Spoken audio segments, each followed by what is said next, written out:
अजिबात सोडा न घालता आज बनवणार आहोत कुरकुरीत असा लसूण शेव।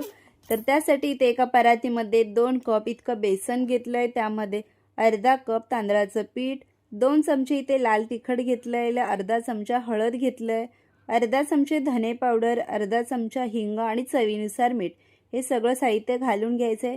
त्यानंतर 2 चमचे जिरा आणि 2 चमचे ओवा मिक्सरमध्ये छान बारीक वाटून घ्यायचंय।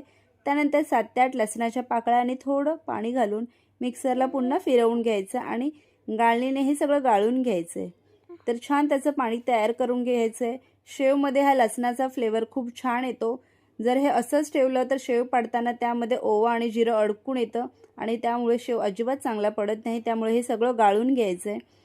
तर त्यानंतर इथे 2.5 चमचे इतकं तेलाचं मोहन घेतले, कडकडीत तेलाचं मोहन घ्यायचंय। 2.5 चमचे घेतले कारण 2.5 चमचे पीठ घेतले, इथे 2 कप बेसन आणि अर्धा कप इतकं तांदळाचं पीठ, त्यामुळे 2.5 कप इतकं तेलाचं मोहन घेतलंय। छान पिठाला हे तेलाचं मोहन लावून घ्यायचं, हाताने चोळून घ्यायचे पिठाला आणि त्यानंतर थोडं थोडं पाणी घालून हे सगळं मिक्स करून घ्यायचं। इथे लसणाचं जो आपण पाणी तयार करून घेते, लसूण जिरा आणि ओवा ते घालून घ्यायचे। त्यामध्ये थोडं पीठ भिजवल्यानंतर अजून थोडं पाणी घेऊन सरसरीत असे पीठ भिजवायचे। अगदीच घट्ट पीठ भिजवायचं नाही, नाहीतर शेव खूपच कडक होतो आणि अगदीच पातळही करायचं नाही शेव, नाहीतर शेव अगदीच तेलकट होते। त्यामुळे सरसरीत असं पीठ भिजवायचं आहे।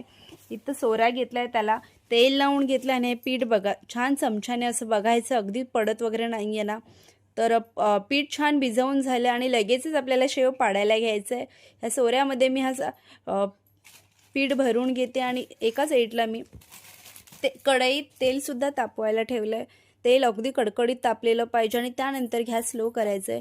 शेव पाडताना मात्र गॅसची जी फ्लेम असते ती फास्ट ठेवायची आहे, कारण पिठामध्ये पाण्याचं प्रमाण जास्त असतं, त्यामुळे ते तेलकट होऊ नये त्यासाठी गॅस आधी फास्ट ठेवायचा आणि शेव पाडल्यानंतर लगेचच गॅस कमी करायचा आणि हा शेव तळून घ्यायचा आहे।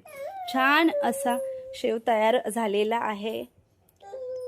तर असाच अजून पुन्हा आपण शेव तयार करून घेणार आहोत। तर कशी वाटली लसूणी शेवची रेसिपी कमेंट बॉक्समध्ये सांगा मला। हे बघा छान शेव तयार झालेला आहे, रंगसुद्धा अगदी छान आलेला आहे, अगदीच पिवळासुद्धा रंग ठेवलेला नाही आणि अगदीच ब्राऊनसुद्धा केलेला आहे, छान लालसर असा रंग आलेला आहे त्याला आणि छान शेव तयार झालेला आहे।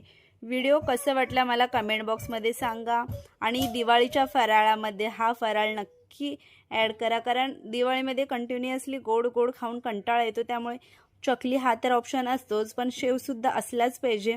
झटपट होणारा असा पदार्थ आहे, त्यामुळे ही रेसिपी झालीच पाहिजे। चलो बाय।